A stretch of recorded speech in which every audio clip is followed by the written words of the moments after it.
Hare Krishna. There is no failure in life. हम कभी भी फेल नहीं होते हैं, चाहे एकेडमिक्स में हो, चाहे हम अपने जीवन में हो, अपने कैरियर में हो।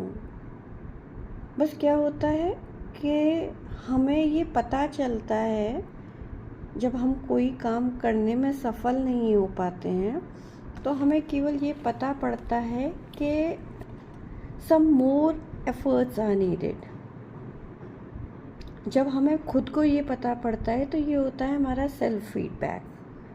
और जब हमें कोई और इस चीज़ के लिए गाइड करता है, सपोज़ हमारे पेरेंट्स गाइड करते हैं, हमारे टीचर्स गाइड करते हैं, हमारे मेंटोर गाइड करते हैं कि you are not doing the thing in a right manner, you have to align yourself, you have to reschedule your self.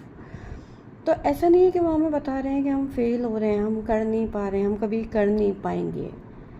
This is only the guidance and it's only the feedback कि how we can do better.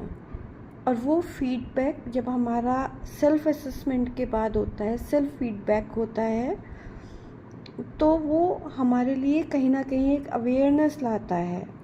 और जब हमारे किसी teacher के through या parents के through होता है, तो वो फीडबैक उनके क्या होता है, उनके एक्सपीरियंस से जो उन्होंने गेन करा होता है, और हमारे जो एफ़र्ट्स हैं उनके एनालिसिस के बाद जो होता है, वो एक जैसे कहते हैं सार निकल के आता है, सब्सटेंस निकल के आता है, जो हमें वो शब्दों के ज़रिए देते हैं। So there is no failure, there is always a feedback, so accept it with love.